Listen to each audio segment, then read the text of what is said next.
You're listening to Keystone Cold Cases, a podcast where we reignite cold cases across Pennsylvania.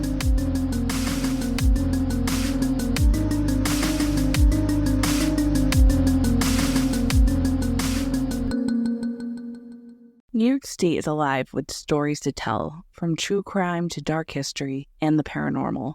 New York's Dark Side podcast aims to bring you stories from all around New York State. I'm Amanda Morgan, your host, bringing you tales that you may have never heard before, such as the one of a state-funded school for persons with disabilities that had ties to human experimentation, an urban legend, and an alleged serial killer, or of the mysterious disappearance of a Supreme Court judge that shocked the nation, earning him the title of the most missingest missing man in America, or of how a fake news story regarding the Central Park Zoo sparked terror in New York City and helped influence the elephant and donkey used to depict America's two major political parties today.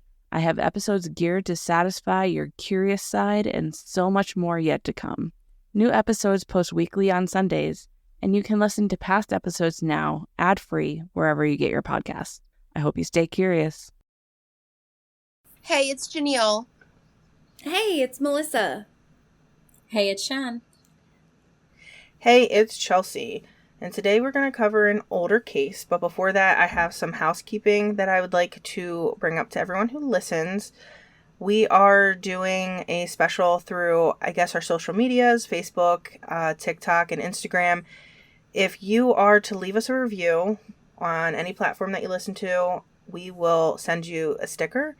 If you do this review, you can message it to us and let us know that you sent it, or you can send it to our email.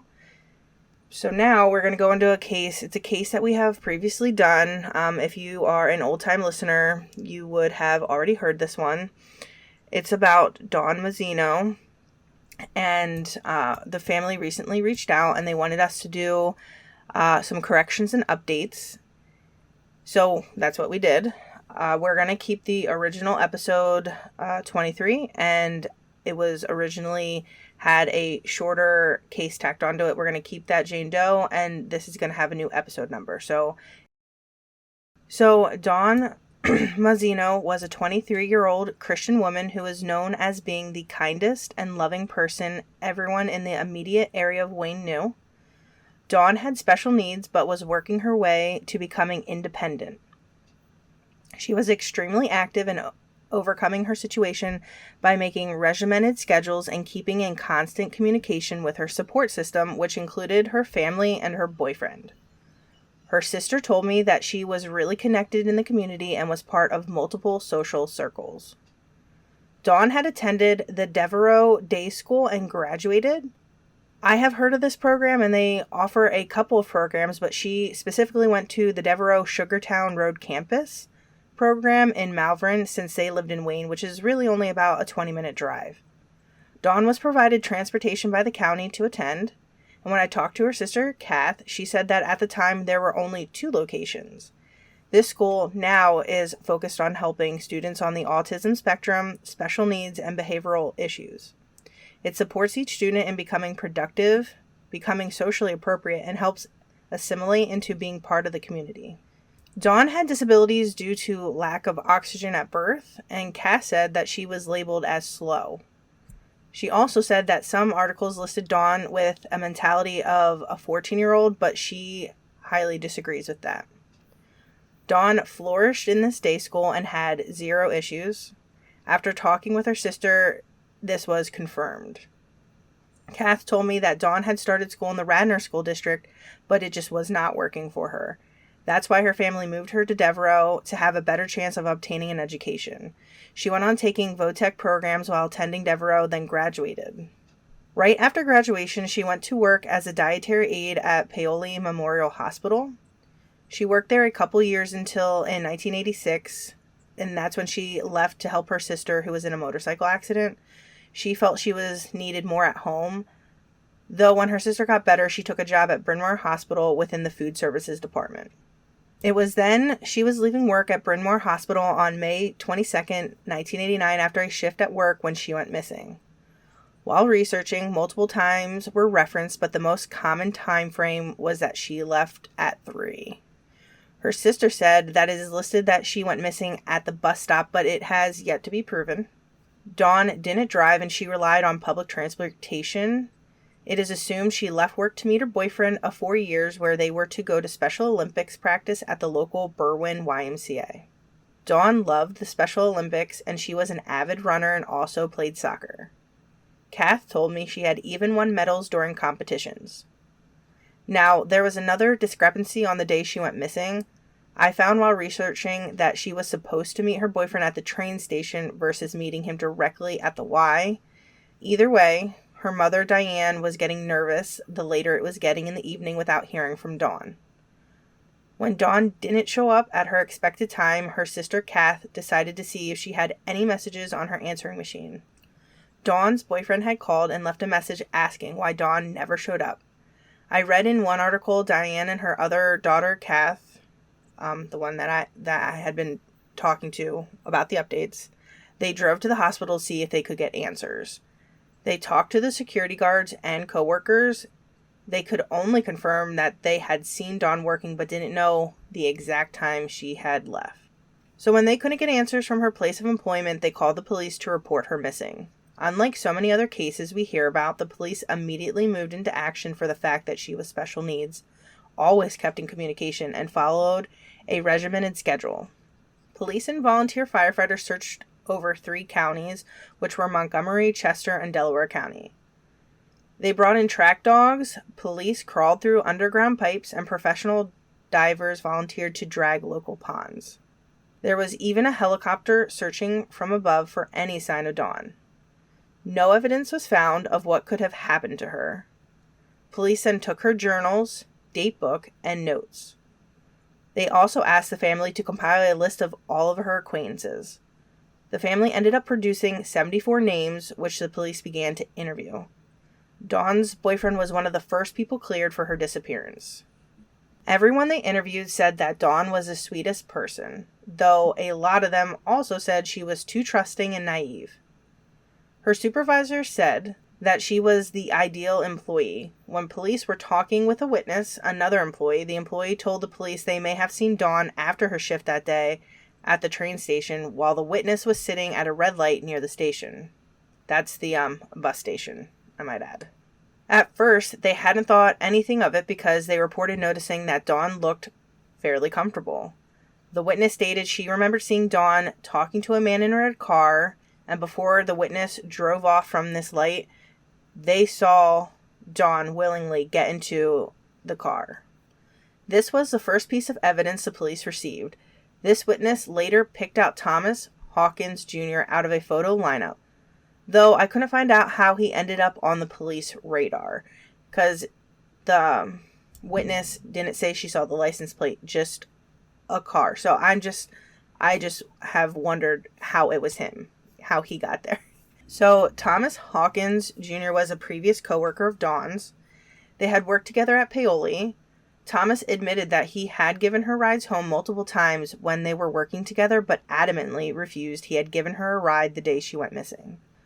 The family theorizes that Dawn was trying to help Thomas get a job at Bryn Mawr because he was either fired or had quit his last job. He admitted to giving her rides when he would see her at bus stops, but the problem was, it was reported he would give other past employees rides home too. The police searched his car and did find fibers that matched the uniform that Dawn had to wear. The problem with the fibers was they couldn't tell how long they had been there and who they exactly came from. Thomas Hawkins Jr. was bad news, and if the family really knew how dangerous he was, I doubt she would have ever been allowed to be around him. He was a 26-year-old man who at the time was out on parole for being a convicted murderer. In 1980, Thomas murdered a 15-year-old girl in Reading, and I'm going to put a trigger warning out there for you. He raped, strangled, and stabbed her in the neck with a paint scraper. He left Karen Stubbs in a locked room to die alone, and this was in an apartment complex that his parents lived in.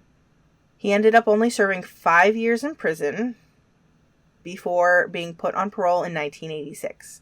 And clearly this is not someone you would want to be spending time with. So he worked at the hospital, though, at one point? Like, that's how he knew Dawn? Yes, After he committed this crime, when he was on parole, him and Dawn were co-workers. That's crazy that the hospital would hire a convicted murderer. It actually is pretty crazy to think that. Yeah, that doesn't make me feel super great about going to the hospital. How long was he in jail for that murder? He only did 5 years. What? Yeah. Wow. Not a good person. So, only 2 weeks after the disappearance of Dawn, Thomas murdered his 14-year-old cousin, Andrea Nicole Thomas. Another trigger warning. She was strangled to death with a telephone and electrical wire. She was found nude except for a bra pulled above her chest. There were puncture wounds in her back and a 2-pronged fork that was bent found nearby. She was found by her aunt, who returned to Thomas's parents' house. He covered her body with a blanket and put a pillow over her head. There were so many similarities between both his murders that he was caught for. The trial judge found 18 similarities to be exact. I did link an article that lists the similarities and also some other statistical information regarding both his victims, if you're interested in learning more. Thomas was sentenced to the death penalty. Montco District Attorney at the time, Bruce Castor, continued to suspect Thomas had something to do with Dawn's disappearance. He had offered to take off the death penalty if he would tell them where Dawn's body was. Thomas refused the deal and maintained that he was innocent in Dawn's murder. When I talked to Kath, she said they even offered reward money on top of the plea deal, and he would not budge. All the police had against Thomas was circumstantial. The family really just wanted to find the body for closure. At this point, they believe, clearly something has happened to Dawn. People do look at the profiles of both of Thomas's murderers and point out that both girls were in their teens, both were black, both were of the Seventh-day Adventist religion. With both victims, there was no act of hiding the body. He claimed both victims were flirting with him, and both victims were students at Pine Forge Academy, where Thomas had attended. So those were just some of the similarities in that article. Cass said that the case is still active.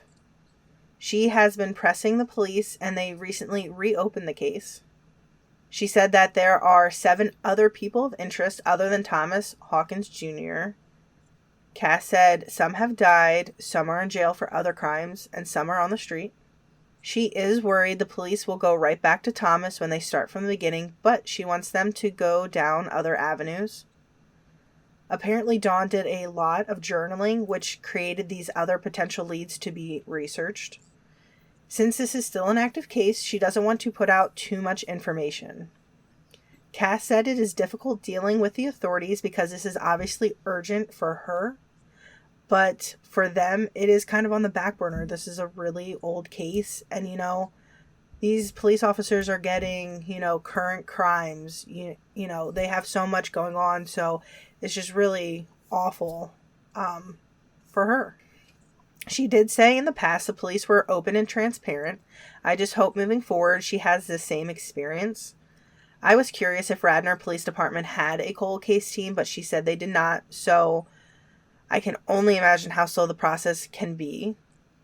Hopefully in the coming months or years, the information found in her journaling will lead to closure for the family. Dawn is listed as a missing person, and I'm assuming it is because there hasn't been a body found. Police though feel that she is no longer alive. The family desperately wants to give Dawn a proper burial. The family says Dawn is still a big part of their lives. They still talk about her and have her pictures up. Diane says we march on. Dawn would want it that way. Diane says the police were so communicative and supportive in the beginning. She is quoted as saying, "Not a week has gone by when someone hasn't talked to me. The support in that way is outstanding. It lets me know in my mind that no one is going to forget about it. Probably one of the greatest fears of any mother is that people are going to forget." Dawn had brown curly hair, brown eyes, her ears were pierced, and the last clothes she was seen wearing was a gray skirt, a maroon vest, white shirt, and black bow tie. To provide information, contact the Radnor Township Police Department at 610-688-0050 and ask to talk to Detective Jin Santoloquito or Christopher Gluck. Or you can call the Delaware County Criminal Investigation Division at 610-891-4700 or Montgomery County CID at 610-278-3339. The family has a $5,000 reward for any information leading to the arrest and conviction of anyone responsible for the disappearance. Hey, KCC Pod listeners. Have you heard of FanList? Well, you should. FanList lets us at KCC Pod to create a podcast fan page to engage with all of you in a fun and interactive way. With FanList, we can receive audio messages from our fans, whether it be for listener questions, stories, feedback, or whatever you may like. FanList makes these audio messages public, social, and fun. They teach us at KCC Pod to reward our engaged superfans by incorporating your sound bites into our show.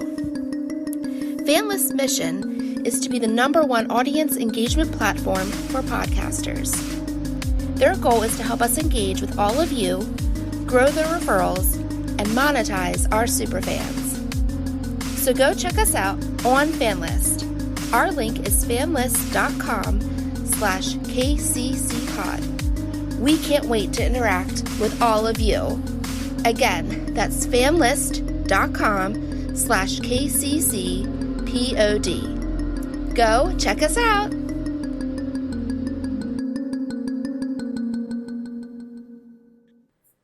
Hey, it's Caitlin.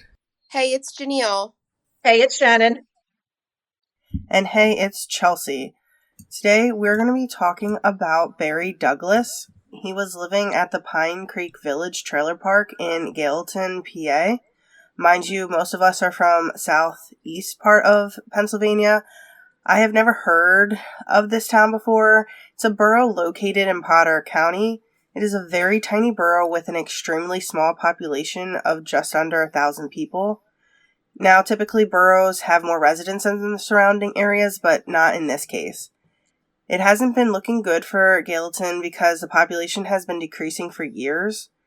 It is along the northern border of Pennsylvania, just about a half-hour drive to New York. Now, our time frame is July 3rd, 1988.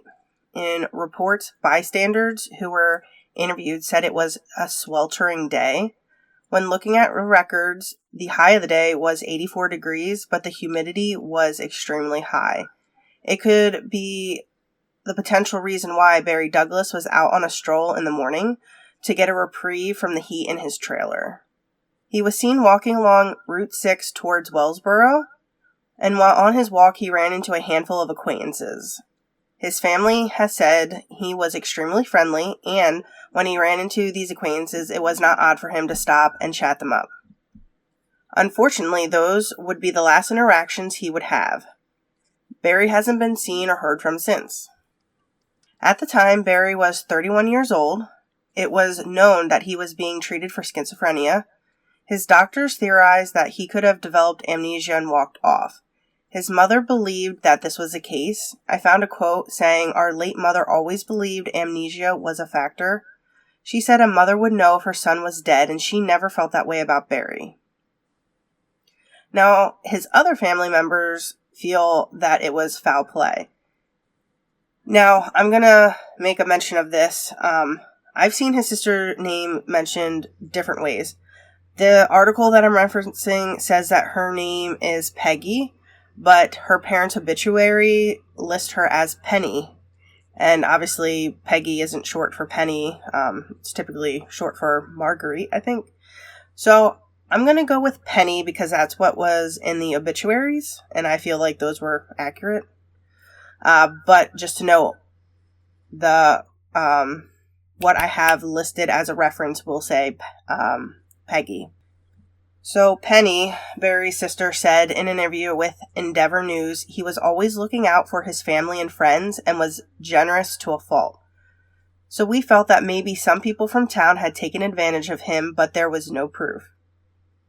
It is important to know that approximately a week before his disappearance, his trailer was ransacked. Barry had made a report with the police, but they were never able to find the suspects. Do you think that it's a possibility that it could be related? I do. Do we know if anything was missing during that ransacking? It was briefly mentioned and only in one article, the article that was done with his sister, and it didn't say if anything was taken the week prior. You said he was being treated for schizophrenia. Could that have been like a symptom or, like an outburst or something where he could have ransacked his trailer himself? That is a huge possibility. I didn't see anything mentioned about that. It's harder with these older cases because there's not a lot of articles on the internet. The only one I found, really minus, newspapers.com, where you have the older articles. His sister is the one who brought it up, even going on like Web Sleuths or Reddit. There's not much information, but that is total possibility. My question is, he has schizophrenia, so I see it in all ways, like he walked off because he had schizophrenia, or he was taken because he has schizophrenia. Maybe he was in an episode and he was just kind of in, a delusional reality, and, they took advantage of him in that state. I think schizophrenia is a large term for so many different attributes that could just be a big reason of what may or may not have happened to him. That's true. And I want to say back then they kind of had like a blanket not blanket treatment, but blanket like diagnosis for certain things. So I wonder if he actually really did have schizophrenia. It could have been something else, but as we've progressed, we've gotten more, mental health isn't as stigmatized as it used to be. Maybe it was something else. So it's really hard to know, especially since they didn't really talk about it a lot, and it's probably because it was so stigmatized back then. So when Barry did leave his trailer on the 3rd, he left it unlocked. He left his 1980 Ford Mustang, his car keys for that car, and his cigarettes.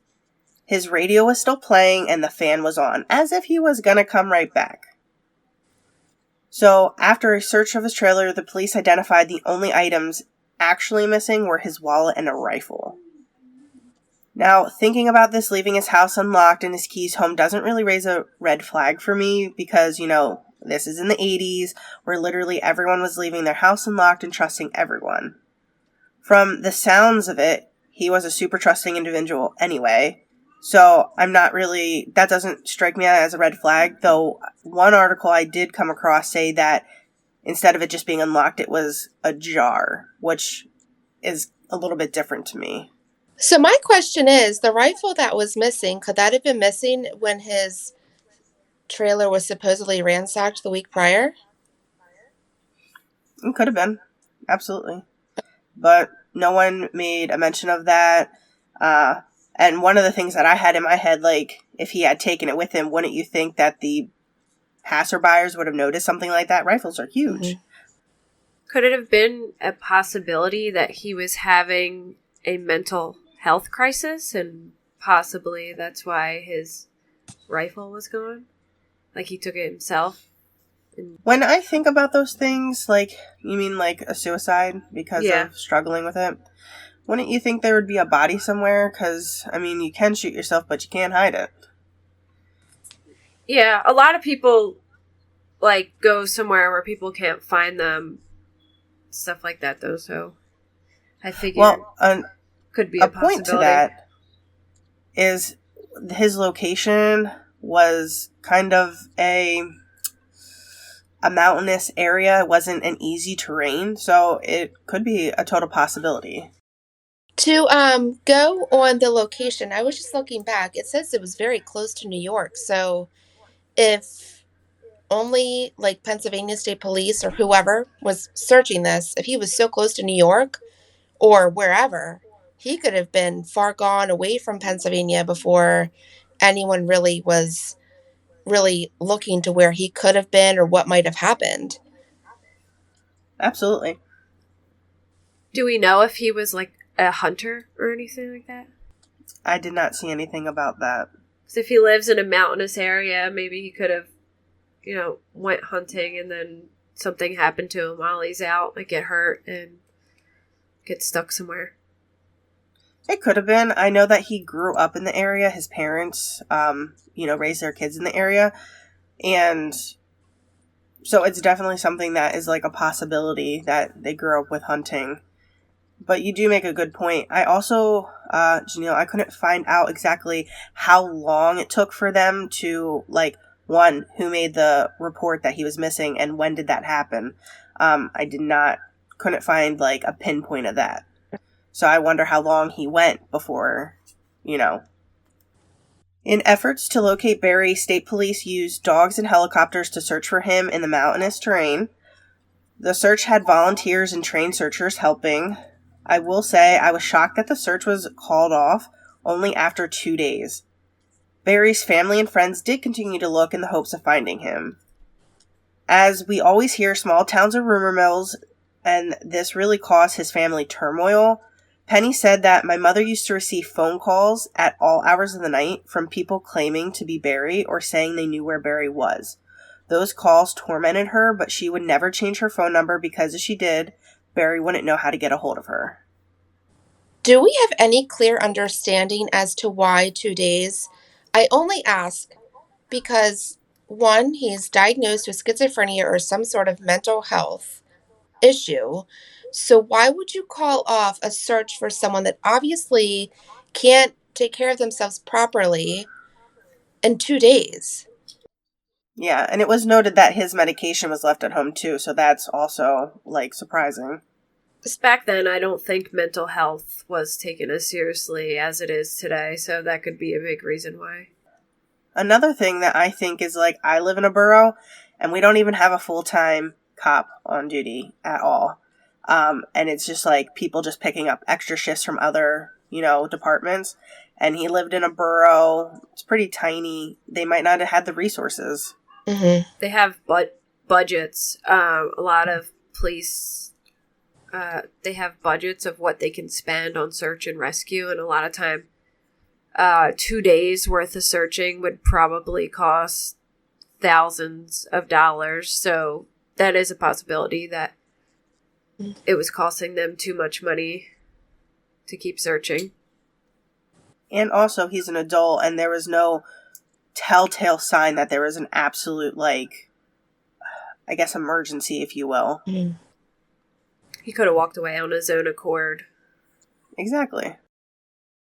On July 5th, 1991, Irene, his mother, did an interview with Star-Gazette, which was right around the 3rd-year anniversary of Barry's disappearance. She told the paper that she had hoped the TV show Unsolved Mysteries was her answer. She had written numerous letters and was told to collect as much information as possible. Apparently, the show directors were considering running Barry's story, but from what I can tell, this never actually materialized. I tried searching it a ton of different ways in Google with, zero luck. And in the same interview, Mansfield State Trooper Robert Buchanan said investigators have received no leads in the case since the disappearance. As long as he has not been found, the investigation is still open. Is it just Pennsylvania State Police looking for him or having the case open? Is it open to any other state? It said that solely PA State Troopers were looking at it, and when they have, the contact, if you have any information, it still is just for a Pennsylvania State Police barracks. I'm just wondering, back in those days, he was so close to New York, if he didn't travel to, Canada, Well, you have to remember, back then, police offices weren't really cooperating together. Mm-hmm. That wasn't the thing back then. But I do know, I'm gonna be mentioning it sooner or later, they do have available DNA and dentals in cases, there is, a John Doe that shows up and they're trying to figure out who it is, wherever John Doe could be. So they could match him. Okay. It really kills me knowing that his mother passed away without literally any closure, and same with his dad, but it seems like the mom did most of the, interviews in the beginning, even compared to his sisters and other family. Irene Rawson, because she did remarry, passed away at the end of 2002. In her obituary, it states she is survived by Barry, so she really never gave up the hope of finding him. And neither has the rest of the family. In the Endeavor News article, Penny said, "I promised my mother before she died in 2002 that I would do everything I could to find out what happened to Barry. We're hoping someone will come forward so we can have some peace and closure. Time passes so quickly that we're afraid if nothing comes to light soon, we'll never know what happened to him. Nobody deserves to be forgotten like that." And I will say, his case getting solved, soonish, wouldn't be the oldest case that's solved in Pennsylvania. And sometimes people have deathbed confessions. I don't think that it's, 100% not solvable, but I definitely think someone's going to need to say something for any resolution, or a body be found. Yeah. It almost sounds like he could have been robbed, or somebody... If his trailer was ransacked, somebody could have taken the gun as well, if it wasn't him. Yeah, it's so hard to know. That's the hardest part about these cases. Yeah, there's so many different things that could have happened in this case, really. So many different avenues. Exactly. The Endeavor News article was published June 24th, 2017. They ran the article a month after Crime Stoppers issued a news release hoping to gain some new information. A spokesman from Crime Stoppers said, "We haven't received any new tips, but we're hoping that by putting this investigation back in the public eye, we'll attract some attention and eventually gather some new information to help police get to the bottom of this." In July 2022, Barry Douglas's case was the missing person of the week on the Charlie Project's blog page. Again, most pages have the exact same info. There's just hope putting the case in the public will drum up some clues. The only information I can find out about Barry's life before the disappearance is through his parents' obituaries. His father passed away first on January 18th, 1981, before Barry disappeared. Edmund Keith Douglas was a veteran of the Korean War and was an active participant in his local American Legion Post 291 in the VFW. After the war, he was a self-employed auto mechanic. He died at a young age of 54 suddenly. Then Irene Rawson worked at Gallatin Production and several area restaurants and businesses according to her obituary. She was a member of the Gallatin Free Methodist Church and loved her flower garden, which, same, I love that about her. The pair had 3 children, which were Barry, Linda, and Penny. Barry Douglas would be 67 years old today. His birthday is September 9th, 1956. Barry is 5 feet 6 inches, 200 pounds, has red hair, is a white male, and has blue eyes. His one picture that we'll post with color is just breathtaking. A redhead with blue eyes. It's kind of rare, and he's very, very handsome. He was last seen wearing a bright yellow t-shirt with Thousand Island River Rat printed in black letters on the front, blue jeans, white socks, and sneakers. His sneakers were white. According to the Doe Network, like I mentioned before, they have available DNA and dentals. If you have any information, you can call Pennsylvania Crime Stoppers toll-free at 1-800-4PA-TIPS. All callers remain anonymous and could be eligible for a cash reward, or you can reach out to the Pennsylvania State Police Mansfield Barracks at 570-662-2151. Hopefully now, in this day and age, now we have social media. Back then, there wasn't really Facebook and all social media, really. Now, we can get the word out a lot more through social media, so it might be, hopefully somebody will see it and come forward. That is the hope.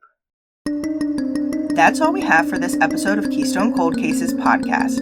Thank you so much for listening, and please consider leaving us a review wherever you get your podcast. If you want to find out more about the podcast, the host, and the cases we cover, or if you want to suggest a case, please visit us at kccpod.com or send us an email at keystonecoldcases@gmail.com. You can also follow us on Facebook at Keystone Cold Cases and on Instagram or TikTok at KCCPod. Please remember never to reach out to family or friends of the victims, only to law enforcement if you have any tips. This episode was researched and hosted by me, Chelsea. Find all of our sources, social information, and contact information at KCCPod. Theme music by Darren Makins and production assistance from Shannon Bickle. Join us again next week for another case to sleuth out.